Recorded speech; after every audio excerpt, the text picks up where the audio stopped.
we can carry on. So, so far we've gone through chapter 10. So starting in like chapter 7, we did all these topics of inference. So in chapter 7, we compared two independent samples with a numeric variable. Okay, so there was a numeric variable, and we compared two samples that were, I guess, separated by a categorical variable. So, so in chapter 7, we have the t-test, and what we call the response is numeric. Response is a numeric variable, so things like the weight or the height or your Trank flexion, and we have a categorical variable as a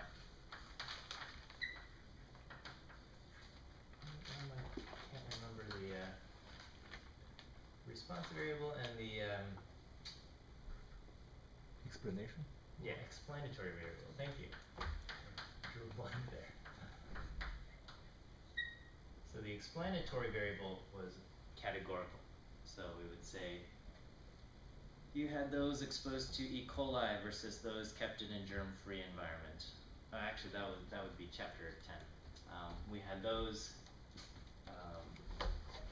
the rats exposed to toluene versus those in the control group. So we had the categorical explanatory variable, and we measured a numeric response. With chapter 8, it was also a t-test, but the data was paired. Okay. With chapter 9, our response is categorical.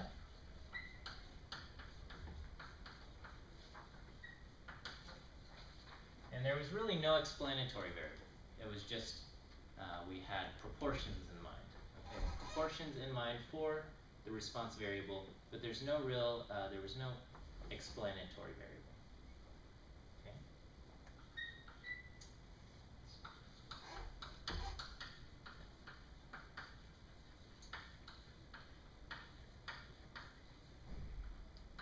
Okay, but in chapter 10, we had a categorical response, and the explanatory variable was also categorical.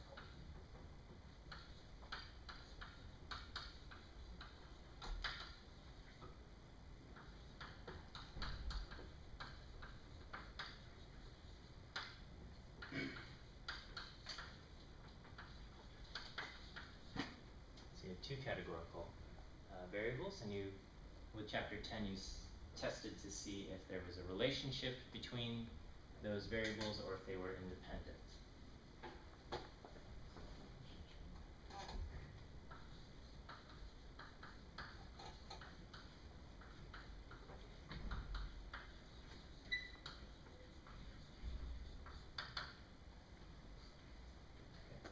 So in today's chapter, chapter 11, we have a numeric response. The response is numeric. And our explanatory variable is categorical.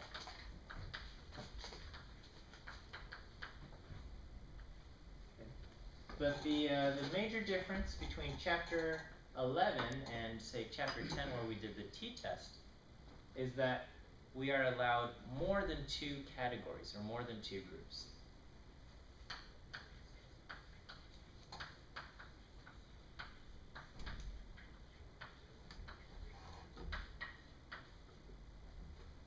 So when you did a t-test, you only had two groups. You had group 1, group 2, and you tested the hypothesis, is mu1 equal to mu2, or is mu1 minus mu2 equal to 0 versus something else.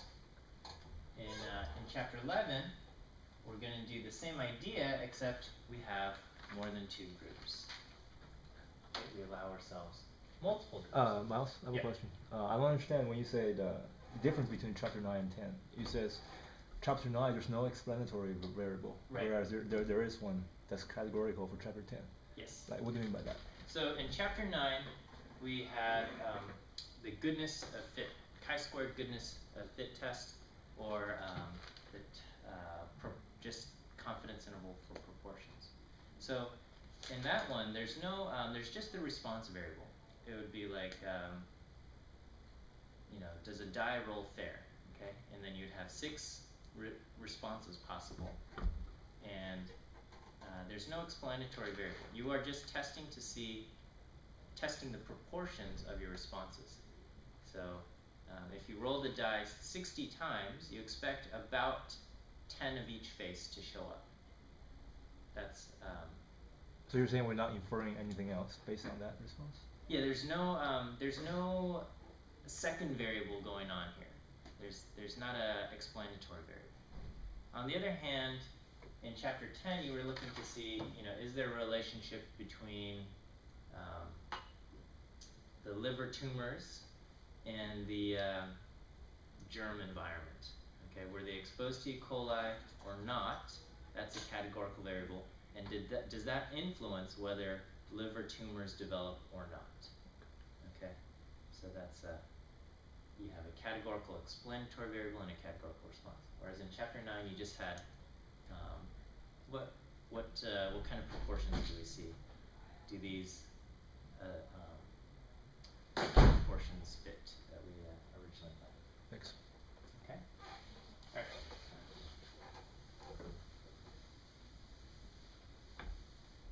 Okay, so let's imagine a situation.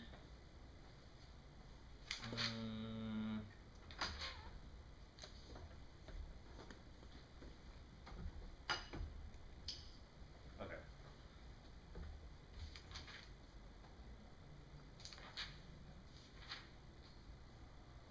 All right. So let's say we have multiple groups here. Okay, we've got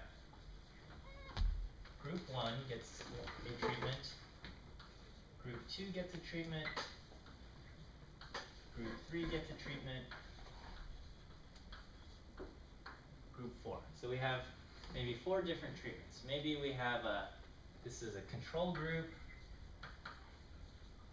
and then we want to test out all sorts of different things. So who knows what we are testing? Let's see if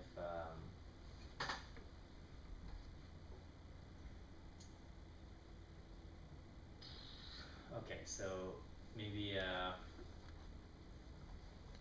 don't know, maybe we have some I can't think of anything. Weight loss? Weight loss, sure. Okay, so we want to there's too many other things going on. Okay, but anyway, so we've got a control group. I think the in the book the example is they want to see what things affect the amount of corn that's produced based on different some kind of pesticide. Okay, like pesticides under different, like organic methods or something. Okay, and so they use like wasps and nematodes, which I'm not even sure what that is, and bacteria and all sorts of things. So they have different treatments. Okay, and this is so we got treatment 1, treatment 2, treatment 3, etc. Different treatments, and we want to know, do they have an effect? Do they work? Okay, or is it pretty much all the same?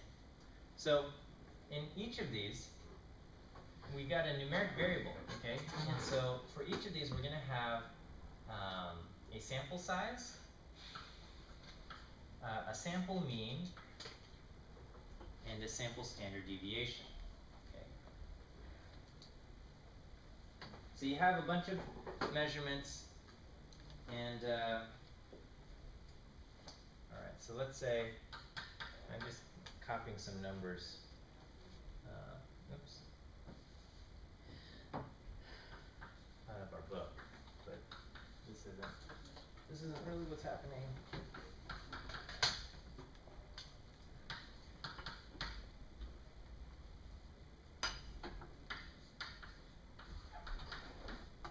Etc. Etc. Etc.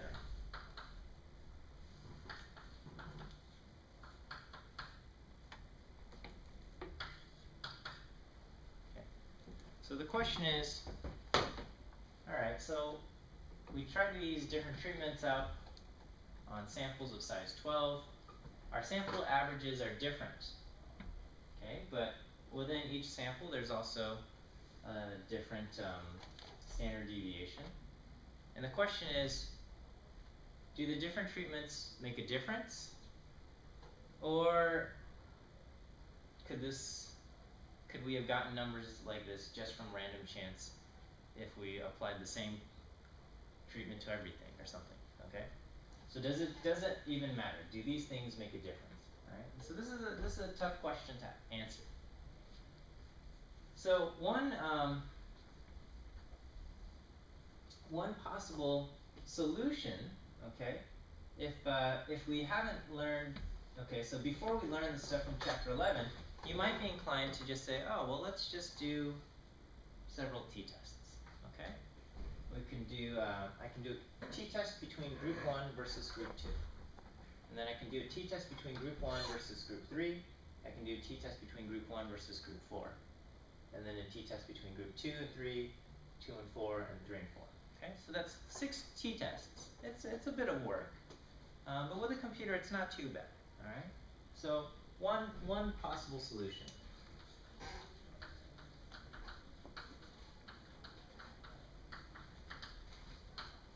Okay, is to do multiple comparisons.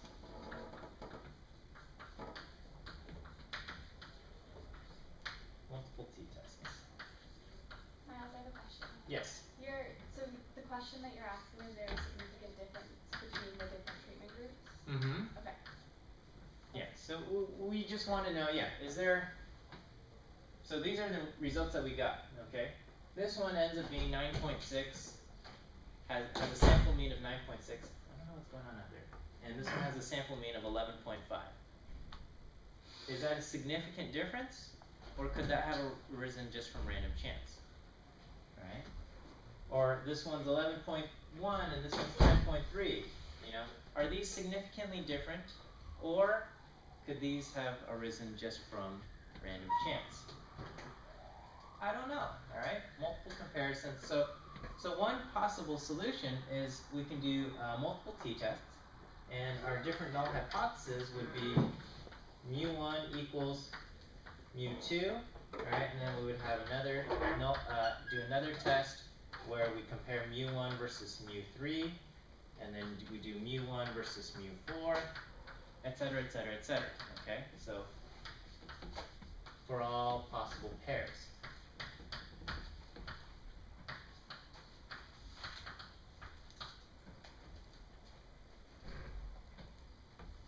Is that okay?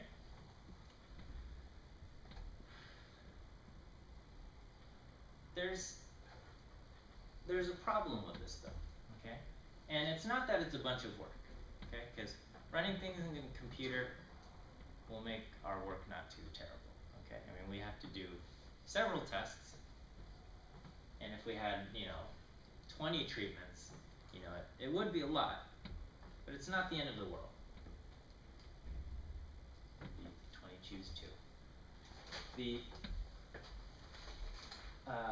What we have to do is take into account our significance level, okay? So if we use a significance level,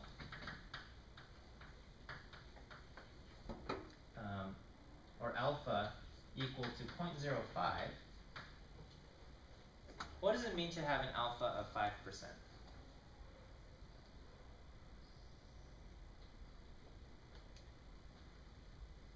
The p-value is below that, you can... Okay, yeah, so if the p-value is less than 5%, we would reject the null.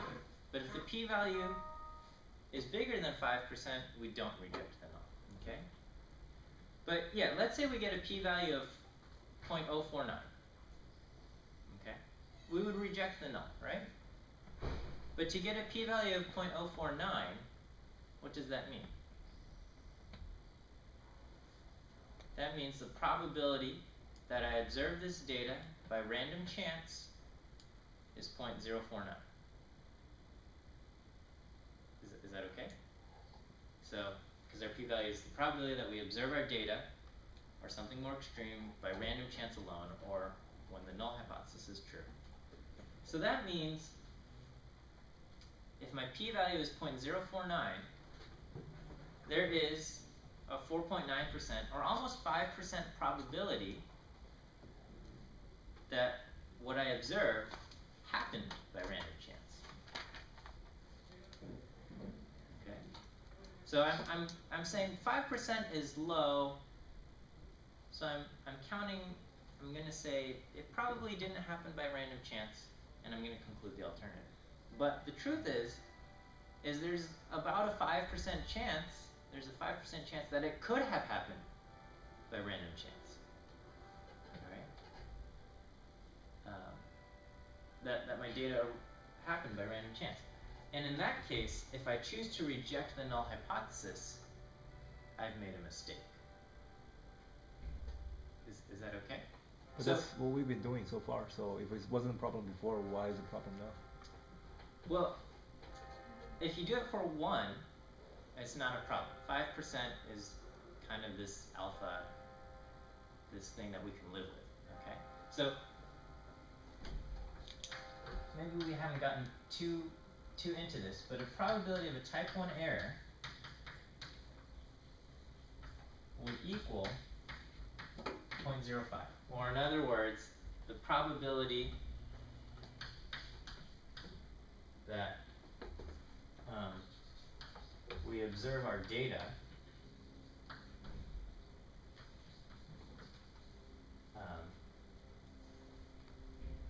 under the null hypothesis, even if the null hypothesis were true, is 5%.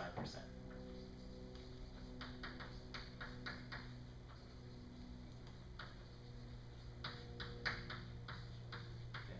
So the probability that I reject the null, even when the null hypothesis is true, is 5%. Not a problem if we do for 1 test. Okay, we can live with a probability of a type 1 error of 5%. However, if I do multiple comparisons for 4 groups, I'm doing a total of 6 tests. Okay? And technically, they're not independent, but if we pretended that they were independent, okay? The first time I do a test, I have a 5% chance of making a type 1 error and a 95% chance of getting through it without making that error, right? If I do it again for the second test, I have a 95% chance of getting through without making an error, 5% chance. So if I do this 6 times, what's the probability that I get through all 6 tests without making an error in any of those 6 cases? It's a lot smaller, right? So if the tests were independent, all right, it's not exactly this, but you know, if the different tests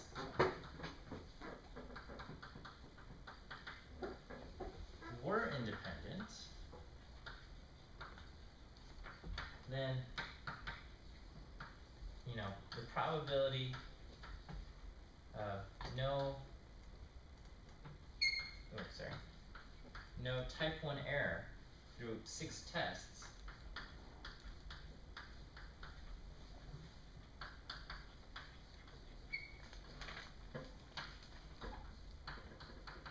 would equal 0.95 raised to the 6.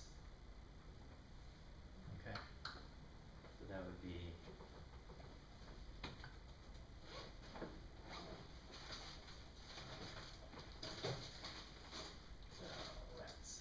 I don't know how to calculate.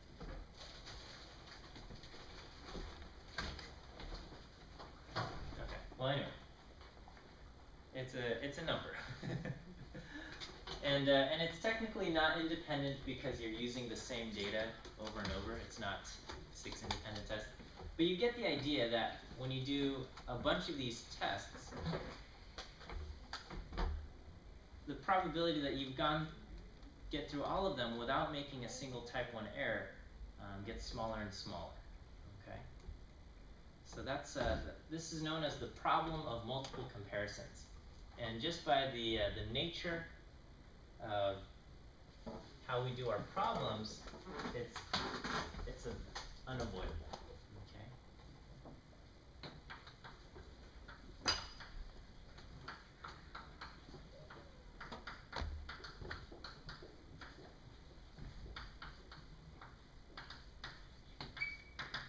Okay, so if we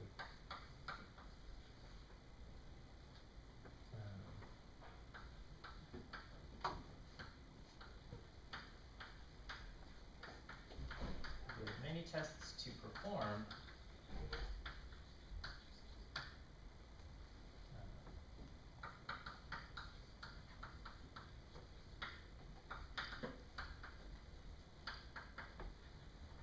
increasingly likely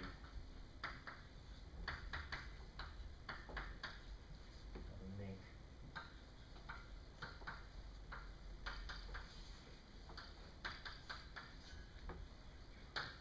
a type 1 error. Okay? Can we lower our alpha to compensate?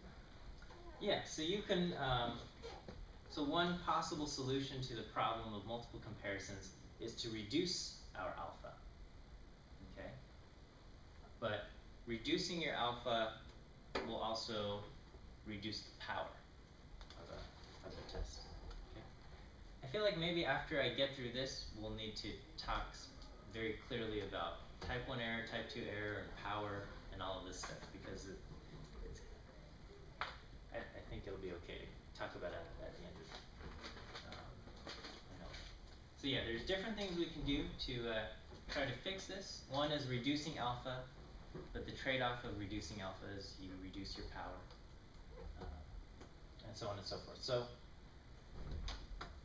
anyway, that's this is why we are going to do chapter 11, which is comparing the means from multiple independent samples.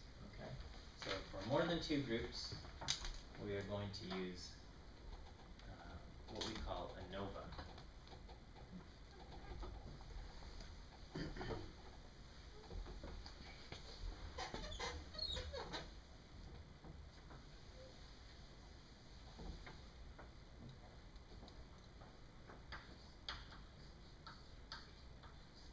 Okay, ANOVA stands for Analysis of Variance.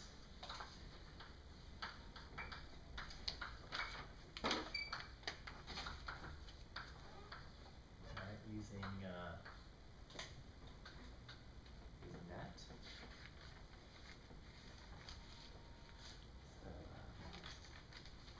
And again, like many of the topics in this course, this topic goes much deeper. Okay, we are going to learn just the most basic form of ANOVA, called one-way ANOVA.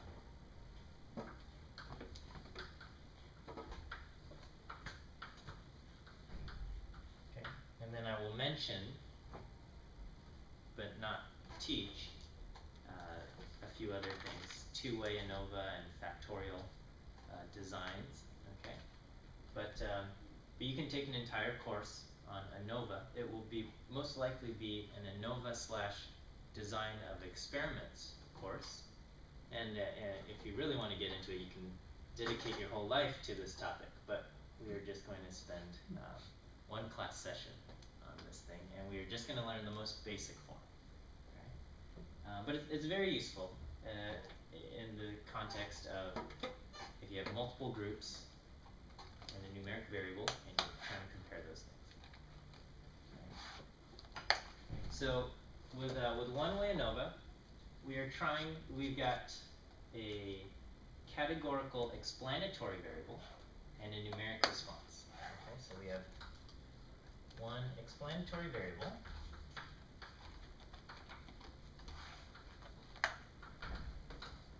which is categorical, and one response variable, and that's numeric. And I'm going to just do the example in the book because the numbers that they use just work out really nicely. Okay.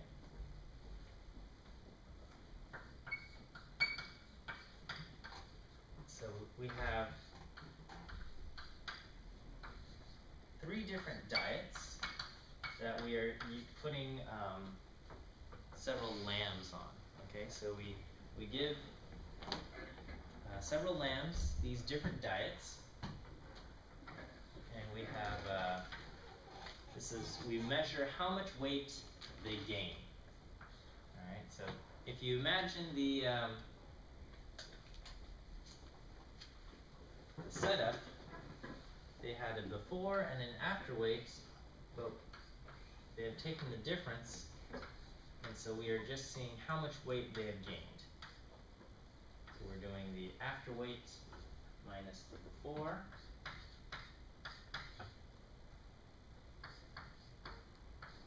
This is what we have. So we have a total of 12 lambs, 3 on diet 1, 5 on diet 2, and 4 on diet 3. Okay, and here are the summary statistics. So for diet 1, we have n equals 3. The mean is 11. And the standard deviation is 4.359. Over here we have 5, a mean of 15, and a standard deviation of 4.950. 4 lambs, y bar is 12, and a standard deviation of 4.967. And the question is, do the lambs have a different, do the diets have an impact on how much weight the lambs gain? Just separate. Okay. Let me draw a dot plot here, okay?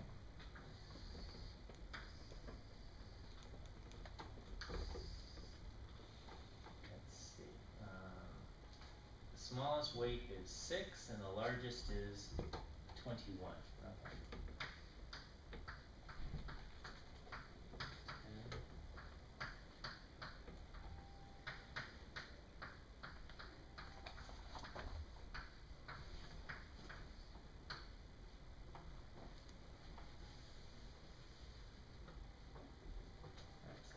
This will be diet 1, diet 2, and diet 3. Okay, so diet 1, we have 1 lamb gaining 8 pounds, 1 lamb gaining 16, and 1 gaining 9. That's a little bit off. Okay, and then over here we have diet 2. We have a lamb gaining 9, a lamb gaining 16, a lamb gaining 21, one gaining 11, and one gaining 18.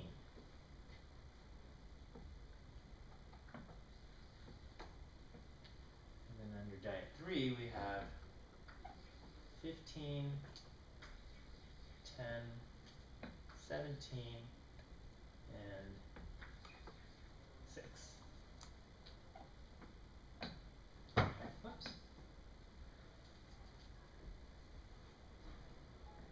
So the question is, do the diets make a difference? Or could this result, could we have gotten something that looks like this just from random chance, even if the diets made no difference? Okay, that's what we want to know. The there's a few numbers that we have to introduce. Okay, so we have the group means, but we also have something called the grand mean.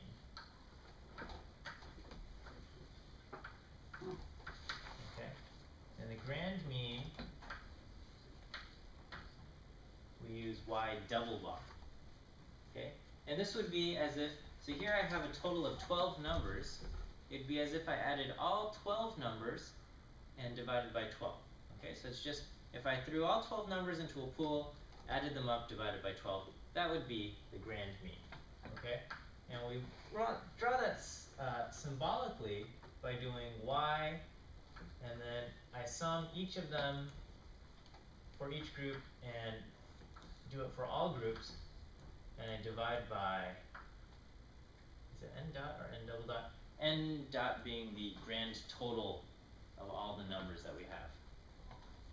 That is the grand mean. So if I do this, if I add all 12 up, I'll get 156 divided by 12. I get a grand mean of 13. Okay.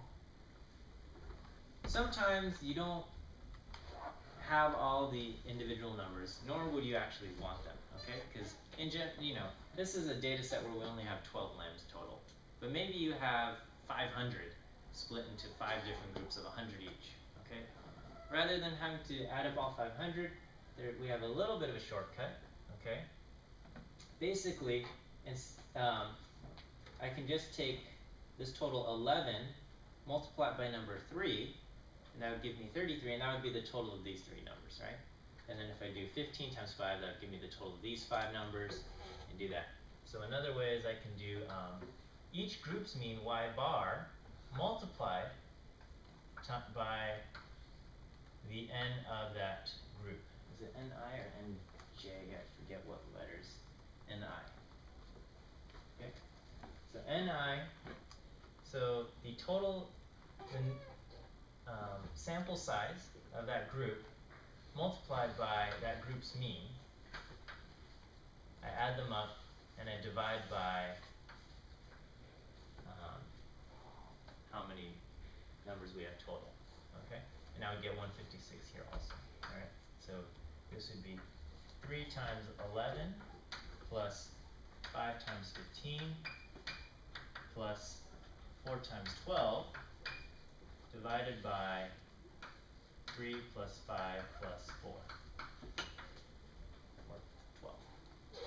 Okay. Also would give me 156 over 12. 15. So this is the grand mean. Y double bar.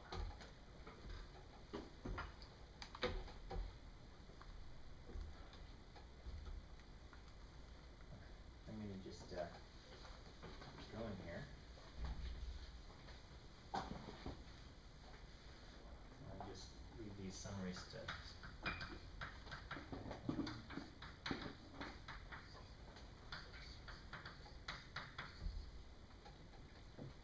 Okay, so that's the grand mean. Is that okay?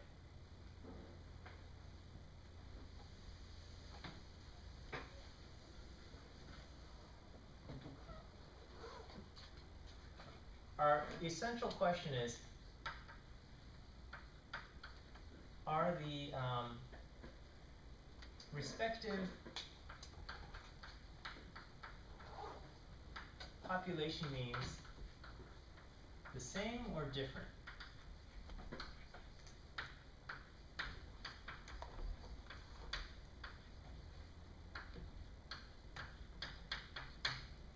Same or not? Okay, so our null hypothesis could be written as the mean weight gain under diet 1 is the same as the mean weight gain under diet 2, which is the same as the mean weight gain under diet 3. Is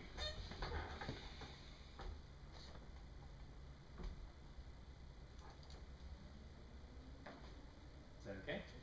And then the alternative is at least one of the means is different. Okay. This is always going to be a non-directional alternative.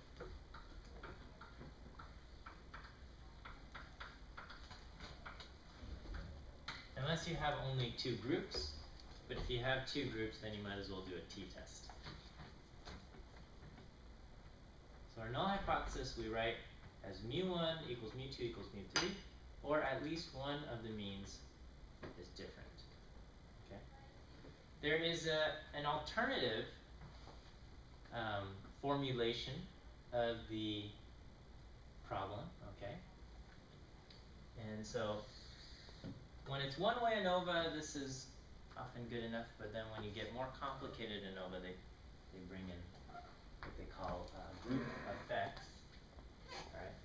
And there's the idea of there is the grand mean, okay? So we have mu is the grand population mean. So if we have the respective populations all grouped together, that would be mu. So this would be the grand population mean.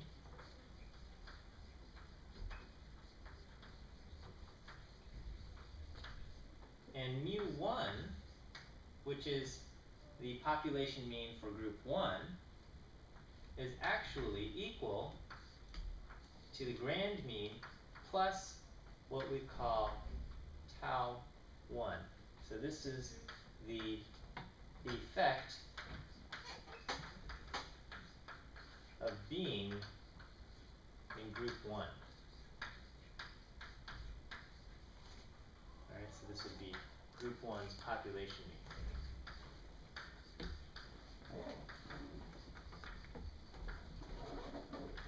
Is that okay? So this would be a,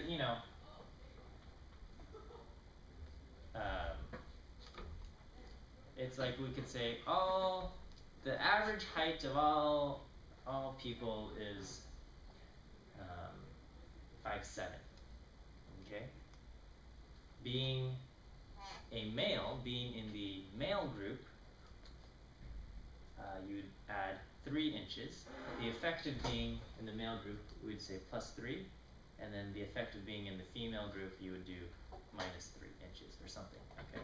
And so we would say, okay, well in that case, then the average of the male group is now 5'10", and the average of the female group is now 5'4", or something like that.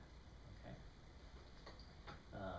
And so mu1 would be the grand population mean plus tau 1, the effect of being in group 1, and that also works for group 2 and group 3. So you have tau 1, tau 2, and tau 3. So the alternative formulation is that, so in this style, you would write the null hypothesis is that tau 1, tau 2, and tau 3 all equal 0. And the alternative is at least one tau is not 0.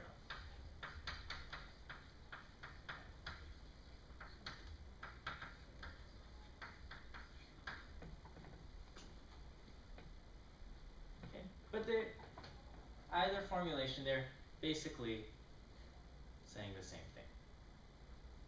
We just, depending on the problem.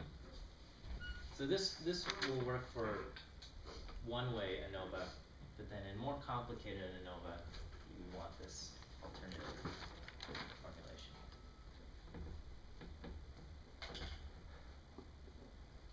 Okay, is that all right? Okay, so let's look at what we have. Okay, so remember the null hypothesis. when we calculate a p-value or whatever, we're assuming that the null hypothesis is true. And we want to know what's the probability of getting our data if the null hypothesis were true. What the null hypothesis is saying is that lambs are different. So when you measure their weights, what you are seeing is just the effect from lambs being different from one another, okay?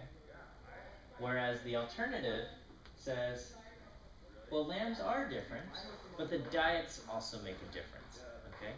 And so what we are seeing as a result is the effect of at least one of the diets being different, in addition to the fact that lambs are different.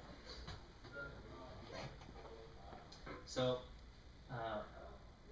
when we do our ANOVA, the analysis of variance, we're going to try to break down the total variance into two components. Okay? We have one component is the fact that the lambs are different. And then the other component is the fact that, well, maybe the diets differ from one another. Okay. Sorry, I'm going to keep working on this side because I want to draw things on that side of the board. Okay. So with ANOVA,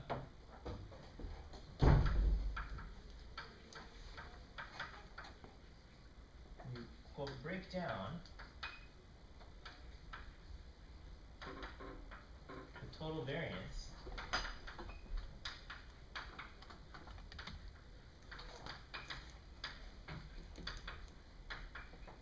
into different two parts.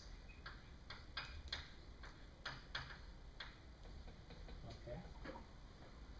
So our sources are one is the between group variance, and so this is the fact that being in different groups has an effect. Okay, so this is the effect due to being in different groups.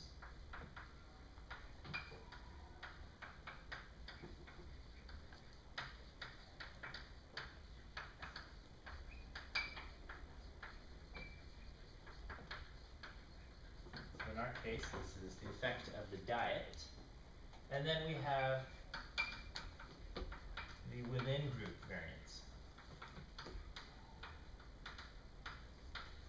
And this is just individuals are different. So even within one group, you're going to get different measurements, okay?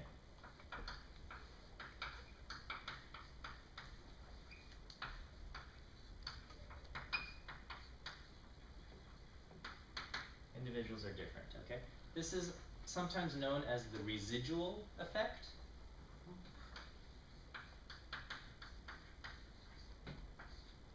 Our residuals, because what we're trying to do is we're trying to explain as much of the variance as possible. We're trying to explain why the different lambs gained different amounts of weight.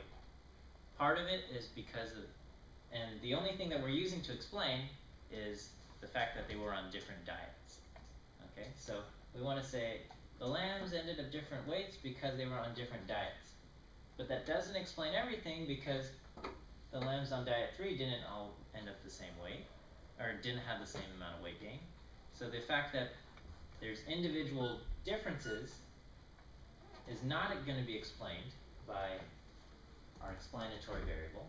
So that leftover variance is known as the residual variance, and that's always going to exist, okay? And that's just because everybody's different, and everything ends up a little bit different every time you do something. So that part can't be explained.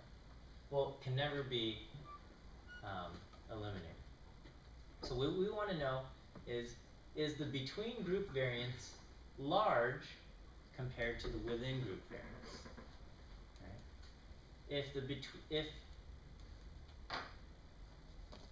the amount of weight gain from diet 1 to diet 2 is large compared to just the differences within a group, then we would say, oh, it seems like being in different groups makes a difference. On the other hand, if it's not a large difference, then we can't say that the different amounts of weight gain is not due just to the fact of individual variation. I know it feels like a lot. Okay, so we got the between group variance and then the within group variance. Okay, so let's talk about these things, right?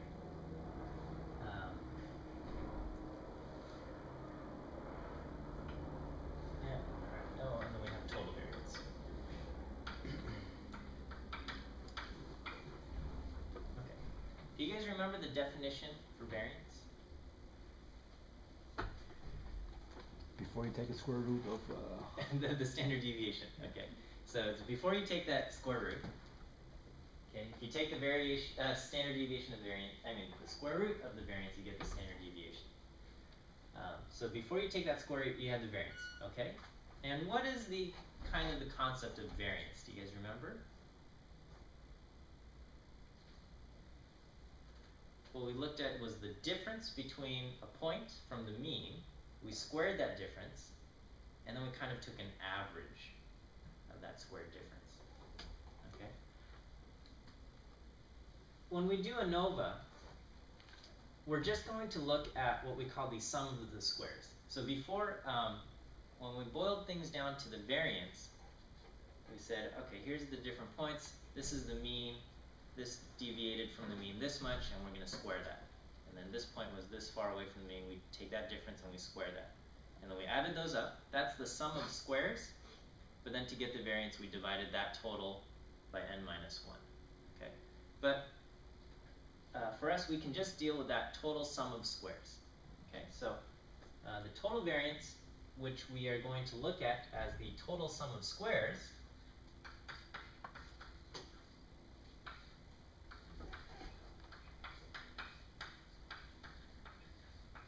okay, or we abbreviate this SS total.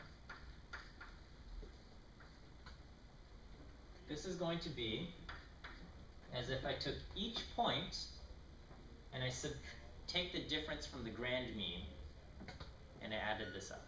So this would be each individual point y minus the grand mean of all 12 points, of all the points that I have, and then I square that, and I add them all up. Okay. That's okay, right? So if I did that over here, my grand mean was 13. That's supposed to be a straight line. Okay, so this is 13. Ooh, sorry. And this is my grand mean. And so my total sum of squares would be, okay, well this point was 2 units away from the grand mean, so I take that difference and I square it. And then this point was 4 units away from the grand mean, I take that difference and I square it. And I do that for all the points. That would give me my total sum of squares. Why don't we divide by the n from the SS total? For lack of a better or more clear explanation, you can add total numbers and expect to get total numbers, whereas if you added averages, the averages don't add. I know that sounds awful. Okay, or that's like such a poor explanation.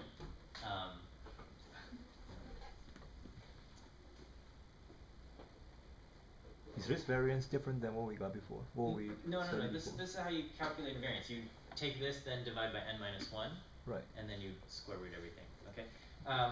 there's a relationship for between group variance and within group. If you deal with the sum of squares, they add together.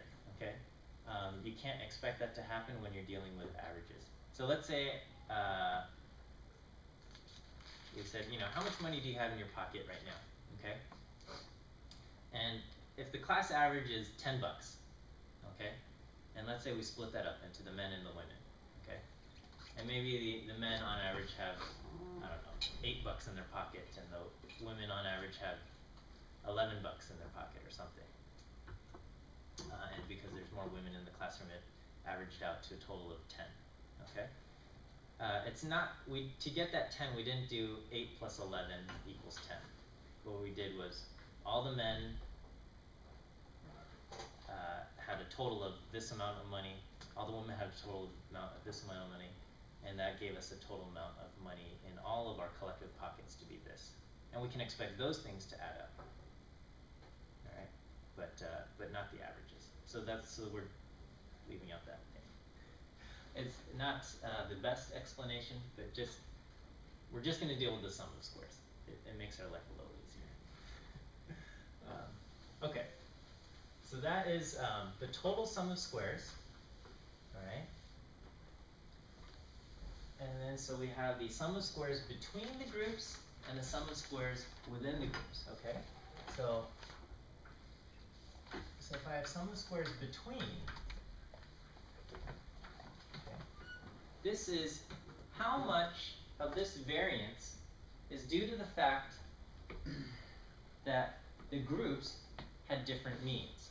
Okay, so if we look at diet 1, the group mean for diet 1 is 11. It's right there. And if we look at diet 2, the group mean for diet 2 is 15.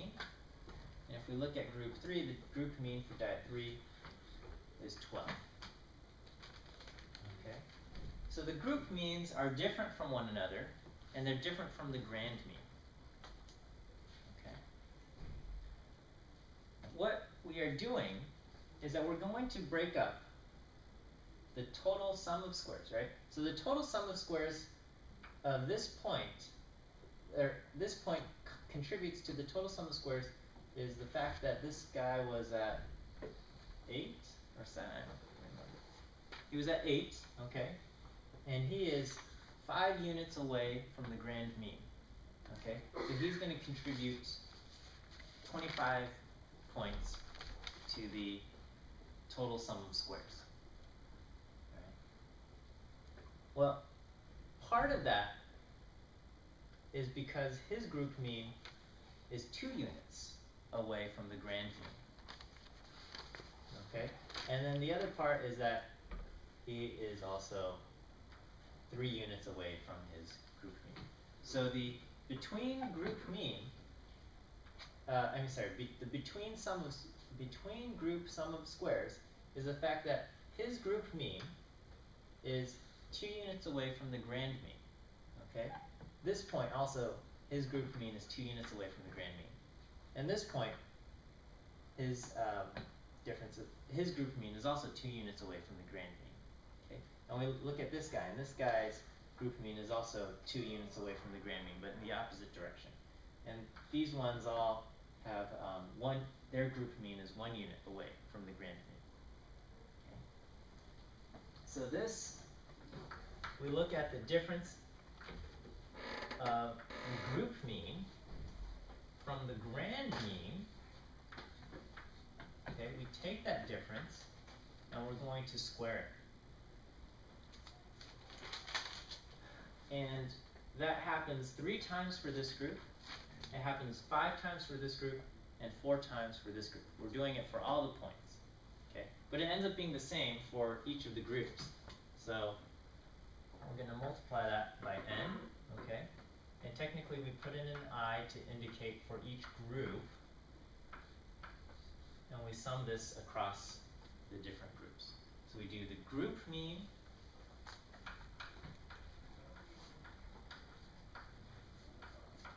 minus the grand mean,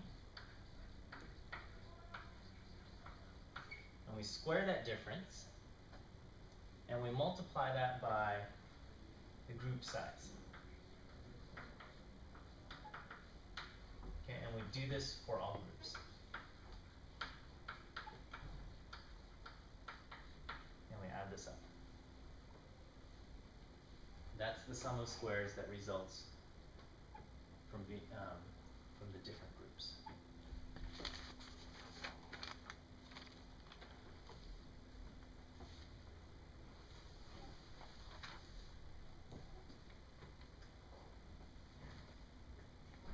Is that okay? And then within the groups, so we say, okay, if we looked at all the points, all 12 points, we see there's a total variance. That all the points are different from one another. They're different from the grand mean. Okay.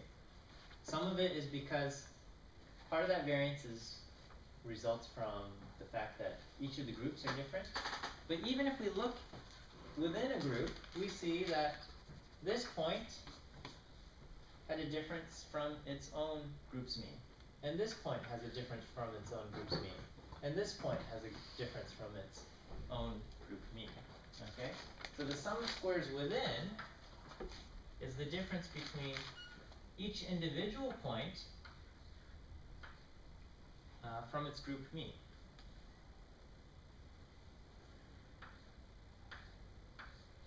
And we square that. Okay? And then we do that for all the points within a group, and then we do this for all groups. Okay, so each point minus the group mean squared, and then we do this for all points in a group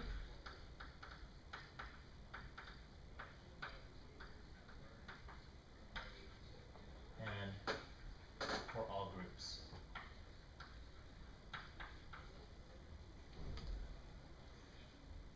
Okay.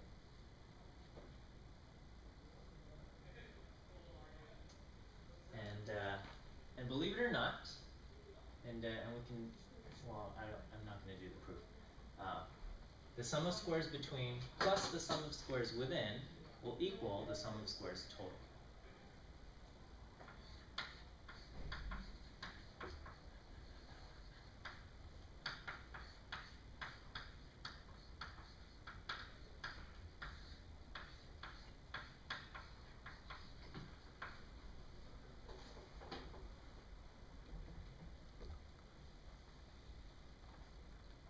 Is that okay?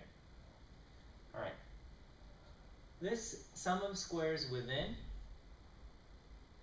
we have to do it for each point within a group, and then we have to do it for all groups. Okay, so that ends up happening for all 12 points. It can get really tedious. So we have a shortcut. So we don't have to do a super tedious sum of squares within. Okay.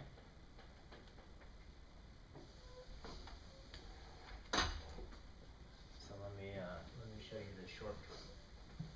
Okay. So recall that the standard deviation of a group is the square root of y minus y bar squared over n minus 1. Okay. What we're going to do, what we see is we have the sum of y minus y bar squared. This part exists right there. Okay. So if I square my s, and then I multiply it by n minus 1,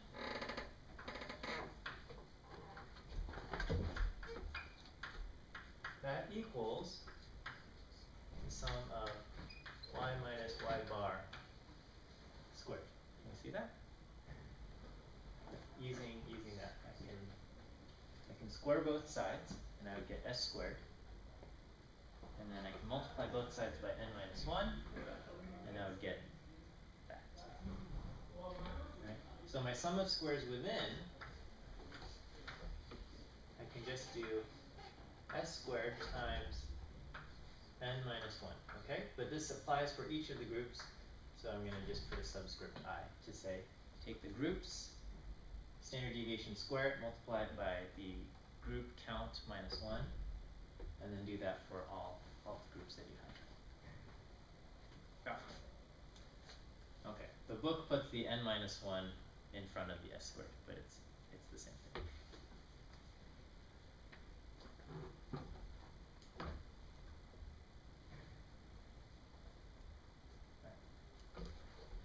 Is that okay?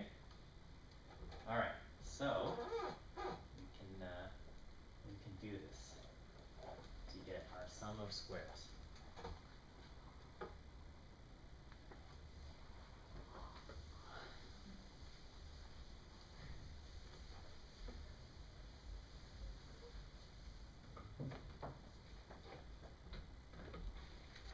So when we make a table, we have something called the source, and we say between groups, we just call it between, within, in total. Right, and then I'm going to put a column for degrees of freedom. I'm going to put a column for sum of squares. We'll worry about the degrees of freedom in a moment. Okay, so sum of squares between, alright, was y bar minus y double bar squared times the size of the group done for all groups, okay? So my grand mean again is 13. So in this case, I do 11 minus 13 squared times a group size of 3 plus 5 times 15 minus 13 squared plus 4 times. This becomes 2 squared is 4. So I have 12 plus 20 plus 4, and I get 36. So my between sum of squares is 36.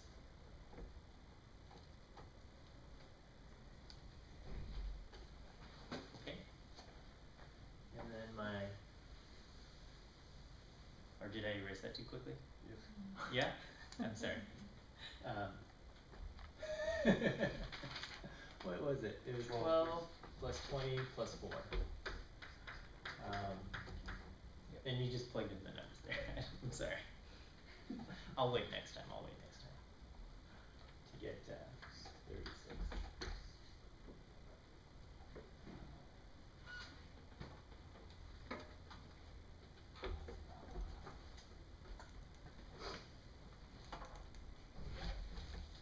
I'm so sad. I did something with my calculator and I don't know where it is anymore.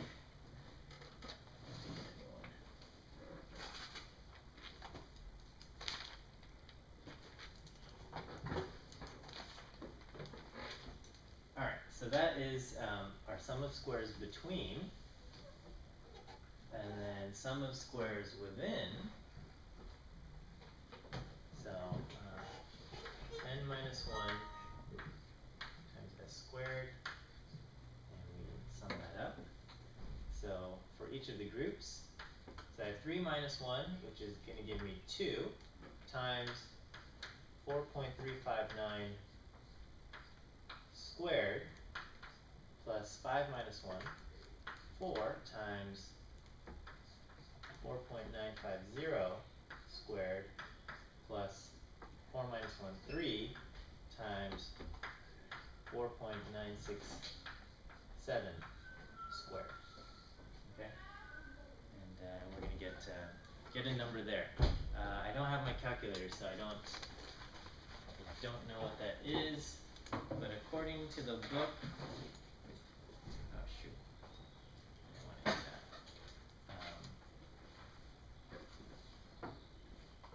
I get 210. All right, probably because these standard deviations have been rounded, you're going to get some number slightly off from 210.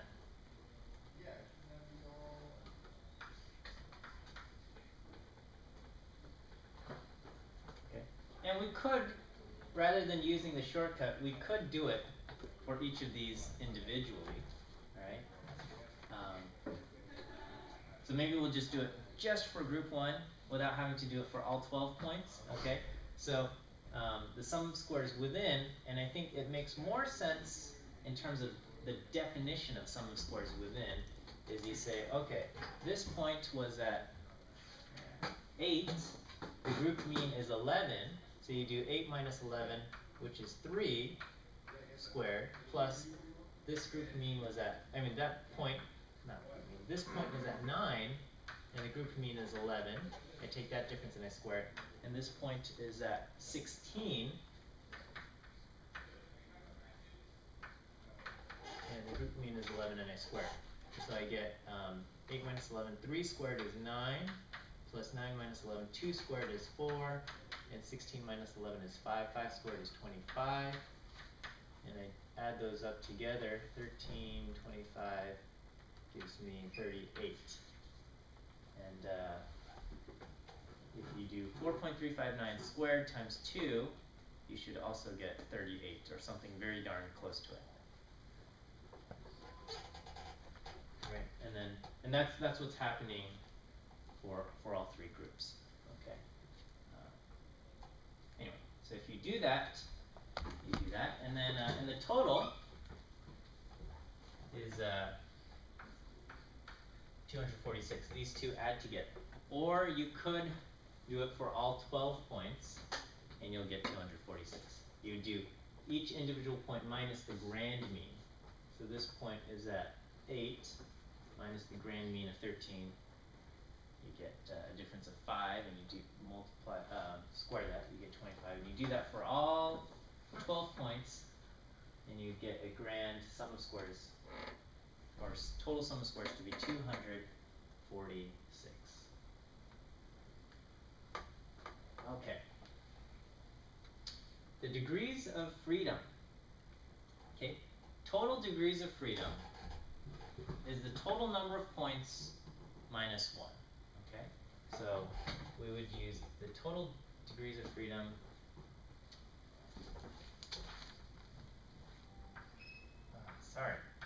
df total is the total number of points n dot minus 1. So I have a total of 11 degrees of freedom. Degrees of freedom between groups is equal to the number of groups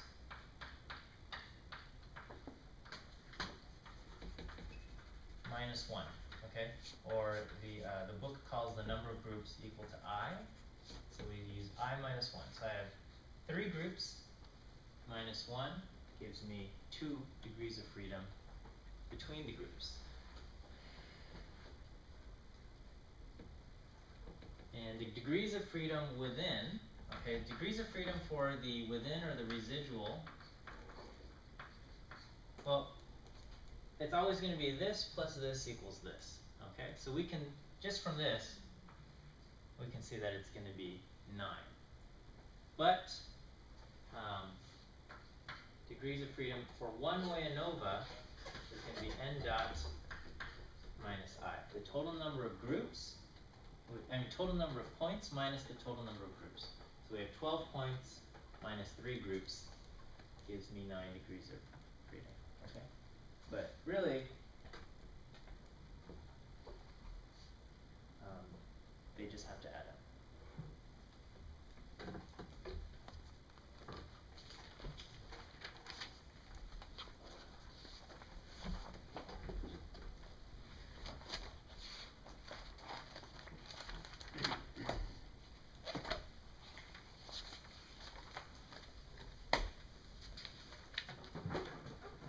Is that okay? All right. So this this is where we bring in the topic of mean squares. Okay. Mean squares. It's kind of like, so we had the total sum of squares, right? And then we said like, oh, what would be the total variance would be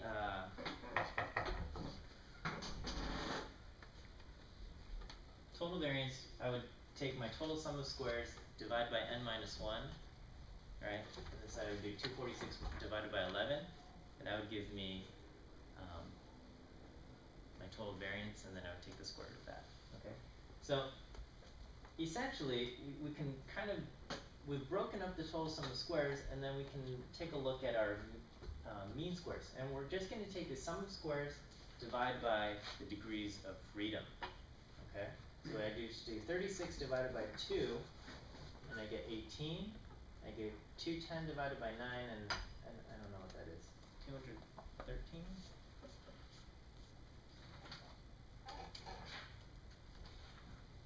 No, 23? 23.3? Okay, and I could do it over here. We generally don't, but we could. Okay, so the mean squares is always the sum of squares divided by the degrees of freedom. What is the significance of this number? It's just another step in what we're going to do. It's kind of like, so with the sum of squares, we have a total, we can see how much of the total, alright, so the total variance is we take each of the point minus the grand mean, and we square that, we add everything up, okay, and then we divide by n minus 1, okay? But before we divide by n minus 1, we have the sum of squares, okay? The sum of squares, because of this, has the property where we can kind of break up the analysis and take this, okay? But then, if you have a whole bunch of data points, this number is always going to be huge, okay? If you have a lot of data points versus the number of groups, the sum of squares within is always going to be absolutely huge, okay? And so when you divide by the degrees of freedom, it kind of puts everything into kind of relative terms, okay? So now we have an 18 versus a 23, okay? And now we can compare to see whether the effect of being of the different groups is large or not compared to the effect that exists just within a group, okay? So actually the next step is to take something called the F ratio. And I just do 18 divided by 23.3. So you just do the mean squares for one of your sources divided by the mean squares within. Okay, so this is going to be 18 over 23.3333. And we get an F ratio. So what is that? 18 over 23.3.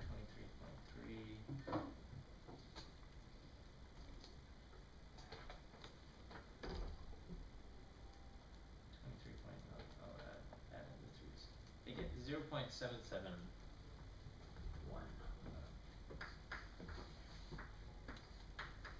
Okay. So that's my my F ratio. And so this is how I can decide whether or not the effect of being in a different diet group is significant or not. Okay. So at this point, so this essentially, this is my test statistic. The F ratio, this is your test statistic. That's the F ratio. This is also known as the F test. And so whenever you get a test statistic, you then go to your statistical tables to find out how significant it is. Alright. The F tables are all, there's a whole bunch of them in your book.